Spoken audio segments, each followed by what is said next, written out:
ಈ 15ನೇ ಅಂತಾರಾಷ್ಟ್ರೀಯ ಚಲನಚಿತ್ರೋತ್ಸವ ಕಾರ್ಯಕ್ರಮದಲ್ಲಿ ಮುಖ್ಯ ಅತಿಥಿಗಳಾಗಿ ಭಾಗವಹಿಸಿರ್ತಕ್ಕಂಥ ಮೇಲ್ಮನೆಯ ಸಭಾಪತಿಗಳು ಆದಂಥ ಶ್ರೀ ಬಸವರಾಜ ಹೊರಟ್ಟಿಯವರೇ, ಖ್ಯಾತ ಚಲನಚಿತ್ರ ನಟರಾದಂಥ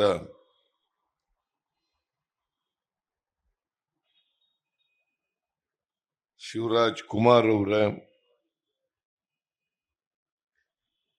ಅಂತಾರಾಷ್ಟ್ರೀಯ ಚಲನಚಿತ್ರ ಉತ್ಸವದ ರಾಯಭಾರಿಯಾದಂಥ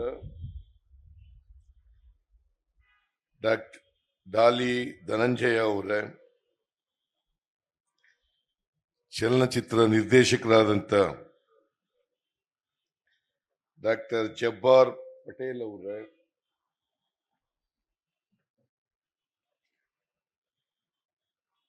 ಬಾಂಗ್ಲಾದೇಶದ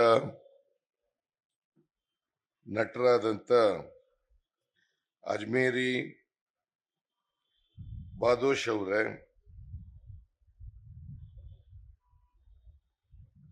ಚೆಕ್ ರಿಪಬ್ಲಿಕನ್ ಚಲನಚಿತ್ರ ವಿಮರ್ಶಕರಾದಂಥ ವಿಯೇರಾ ಲಾಂಗೆರೋವಾ ಅವರ, ಚಲನಚಿತ್ರ ವಾಣಿಜ್ಯ ಮಂಡಳಿಯ ಅಧ್ಯಕ್ಷರಾದಂಥ ಶ್ರೀ ಸುರೇಶ್ ಅವರ,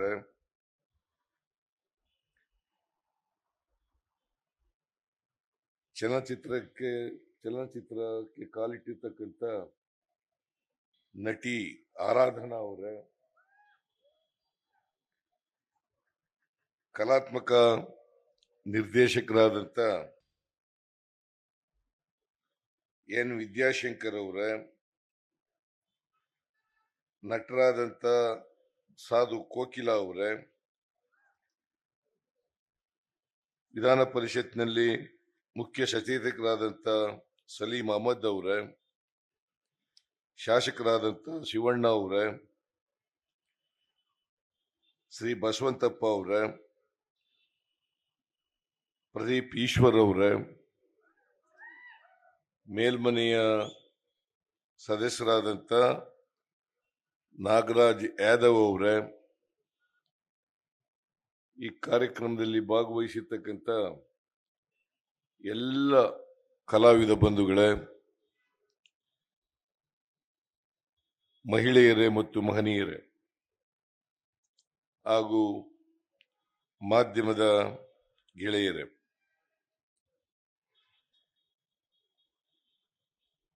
ನಿಮ್ಮೆಲ್ಲರಿಗೂ ಕೂಡ ನಮಸ್ಕಾರಗಳು.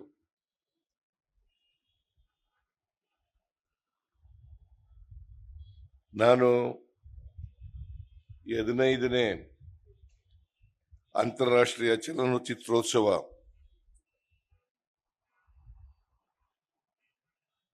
ಈ ಸಮಾರಂಭವನ್ನ ಅತ್ಯಂತ ಸಂತೋಷದಿಂದ ಉದ್ಘಾಟನೆಯನ್ನ ಮಾಡಿದ್ದೇನೆ.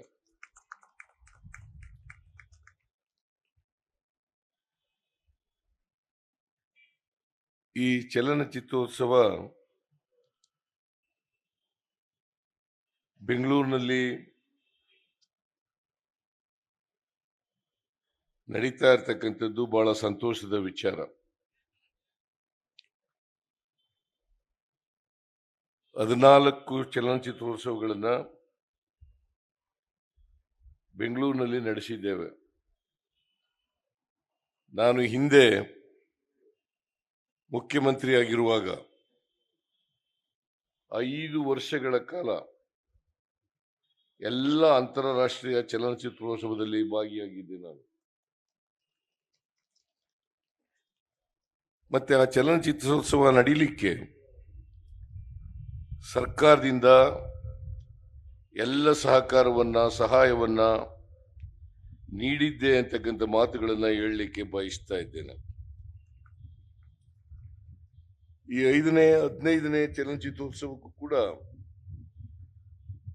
ಸರ್ಕಾರ ಎಲ್ಲ ರೀತಿಯ ಸಹಕಾರವನ್ನ ಬೆಂಬಲವನ್ನ, ಸಹಾಯವನ್ನ ನೀಡ್ತಾ ಇದೆ, ಮತ್ತೆ ಮುಂದೆನೂ ಕೂಡ ನೀಡ್ತದೆ ಅಂತಕ್ಕಂಥ ಮಾತುಗಳನ್ನ ಹೇಳಲಿಕ್ಕೆ ಬಯಸ್ತಾ ಇದ್ದೇನೆ.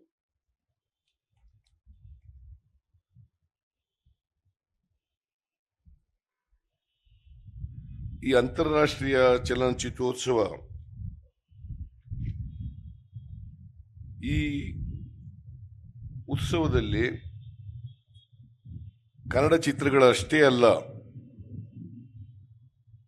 ಅನೇಕ ದೇಶಗಳ, ಅನೇಕ ಭಾಷೆಗಳ ಚಲನಚಿತ್ರಗಳು ಪ್ರದರ್ಶನ ಆಗ್ತವೆ. ಬರೀ ಕೇವಲ ಪ್ರದರ್ಶನ ಅಷ್ಟೇ ಅಲ್ಲ, ಬೇರೆ ದೇಶಗಳಲ್ಲಿರ್ತಕ್ಕಂಥ ಬದುಕು, ಜನಜೀವನ, ಅವರ ಸಂಸ್ಕೃತಿ, ಅವರ ಕಲೆ, ಅವರ ಸಾಹಿತ್ಯ ಇವೆಲ್ಲವನ್ನು ಕೂಡ ತಿಳ್ಕೊಳ್ಳಿಕ್ಕೆ ಅವಕಾಶವನ್ನು ಕಲ್ಪಿಸ್ಕೊಡ್ತದೆ ಅಂತಕ್ಕಂಥ ಮಾತುಗಳನ್ನ ಈ ಸಂದರ್ಭದಲ್ಲಿ ಹೇಳಲಿಕ್ಕೆ ಬಯಸ್ತಾ ಇದ್ದೇನೆ. ನಾವೆಲ್ಲರೂ ಕೂಡ ಮಾನವರು.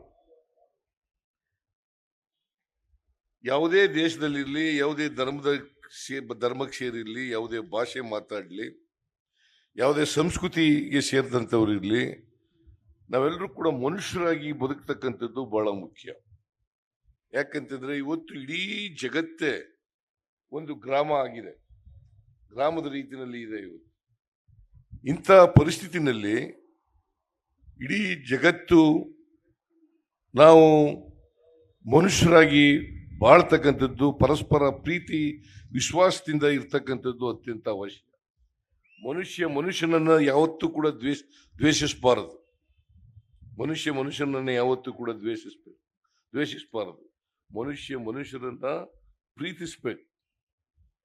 ಆ ಸಂಸ್ಕೃತಿಯನ್ನ ಪ್ರತಿಯೊಬ್ಬರು ಕೂಡ ಕಲ್ತ್ಕೊಂಡಾಗ ಮಾತ್ರ ಜಗತ್ತಿನಲ್ಲಿ ಶಾಂತಿ ನೆಲೆಸಲಿಕ್ಕೆ ಸಾಧ್ಯ ಆಗ್ತದೆ ಅಂತಕ್ಕಂಥ ಮಾತುಗಳನ್ನ ಈ ಸಂದರ್ಭದಲ್ಲಿ ಹೇಳಲಿಕ್ಕೆ ಬಯಸ್ತೇನೆ. ಯಾಕಂದ್ರೆ ಚಲನಚಿತ್ರಗಳಿದ್ದಾವಲ್ಲ, ಬಹಳ ಪ್ರಭಾವಿ ಮಾಧ್ಯಮ ಇವು. ಚಲನಚಿತ್ರಗಳು ಪ್ರಭಾವಿ ಮಾಧ್ಯಮ. ಯಾವ ವ್ಯಕ್ತಿ ಮೇಲಾದ್ರೂ ಕೂಡ ಪ್ರಭಾವವನ್ನು ಬೀರ್ತಕ್ಕಂಥ, ಆ ವ್ಯಕ್ತಿಯನ್ನ ಬದಲಾವಣೆ ಮಾಡ್ತಕ್ಕಂಥ, ಆ ವ್ಯಕ್ತಿ ಆಲೋಚನೆಗಳು, ಚಿಂತನೆ ಮಾಡ್ತಕ್ಕಂಥ ರೀತಿಯಲ್ಲಿ ಅನುಕೂಲ ಮಾಡಿಕೊಡ್ತಕ್ಕಂಥದಕ್ಕೆ ಈ ಚಲನಚಿತ್ರಗಳು ಅತ್ಯಂತ ಅವಶ್ಯ.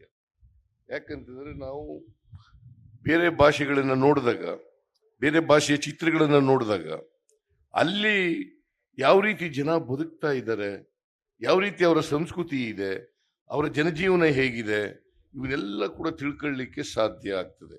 ಮತ್ತೆ ಕರ್ನಾಟಕದ ಕನ್ನಡ ಭಾಷೆಯ ಚಲನಚಿತ್ರಗಳು ಅಲ್ಲಿ ಬೇರೆ ದೇಶಗಳಲ್ಲಿ ಅದು ಪ್ರದರ್ಶನ ಆದಾಗ ಇಲ್ಲಿನ ಜನಜೀವನವನ್ನು ತಿಳ್ಕೊಳ್ಳಿಕ್ಕೆ ಸಾಧ್ಯ ಆಗ್ತದೆ.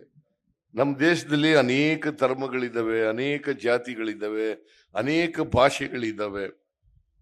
ಇಷ್ಟೆಲ್ಲ ಇದ್ರೂ ಕೂಡ ನಾವು ಜಾತಿ, ಧರ್ಮ, ಭಾಷೆ ಎಲ್ಲವನ್ನೂ ಮೀರಿ ಮನುಷ್ಯರಾಗಿ ಬಾಳ್ತಕ್ಕಂಥ ಪ್ರಯತ್ನವನ್ನು ಮಾಡ್ತಕ್ಕಂಥದ್ದೇ, ಆ ಸಂದೇಶವನ್ನು ಕೊಡ್ತಕ್ಕಂಥದ್ದೇ ಇಂತಹ ಅಂತಾರಾಷ್ಟ್ರೀಯ ಚಲನಚಿತ್ರೋತ್ಸವದ ಉದ್ದೇಶ ಅಂತಕ್ಕಂಥ ಮಾತುಗಳನ್ನ ಹೇಳಲಿಕ್ಕೆ ಬಯಸ್ತಾರೆ. ಜಬ್ಬಾರ್ ಪಟೇಲ್ ಅವರು ಹೇಳಿದ್ರು, ಜಬ್ಬಾರ್ ಪಟೇಲ್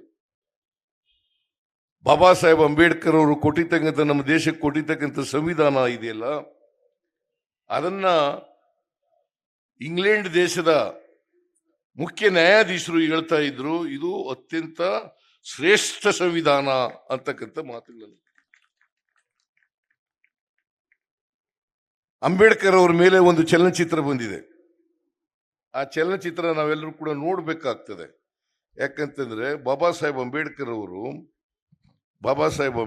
ಅವರು ಈ ಸಂವಿಧಾನವನ್ನ ನಮಗೆ ಕೊಡೋದಕ್ಕಿಂತ ಮುಂಚಿತವಾಗಿ, ರಚನೆ ಮಾಡೋದಕ್ಕಿಂತ ಮುಂಚಿತವಾಗಿ ಅನೇಕ ದೇಶಗಳ ಸಂವಿಧಾನಗಳನ್ನ ಅಭ್ಯಾಸ ಮಾಡಿ ಅಲ್ಲಿರ್ತಕ್ಕಂಥ ಒಳ್ಳೆ ವಿಚಾರಗಳನ್ನ, ನಮ್ಮ ದೇಶಕ್ಕೆ ಯೋಗ್ಯವಾದಂಥ ವಿಚಾರಗಳನ್ನ ಸಂಗ್ರಹಿಸಿ ನಮ್ಮ ದೇಶದಲ್ಲಿರ್ತಕ್ಕಂಥ ಆರ್ಥಿಕ, ಸಾಮಾಜಿಕ ಸಮಸ್ಯೆಗಳಿಗೆ ಏನ್ ಪರಿಹಾರ ಕೊಡ್ಲಿಕ್ಕೆ ಸಾಧ್ಯ ಆಗ್ತದೆ ಅಂತಕ್ಕಂಥ ಪರಿಹಾರವನ್ನ ಈ ಸಂವಿಧಾನದಲ್ಲಿ ಕೊಟ್ಟಿದ್ದಾರೆ ಅಂತಕ್ಕಂಥದನ್ನ ಅರ್ಥ ಮಾಡ್ಕೋಬೇಕಾಗ್ತದೆ.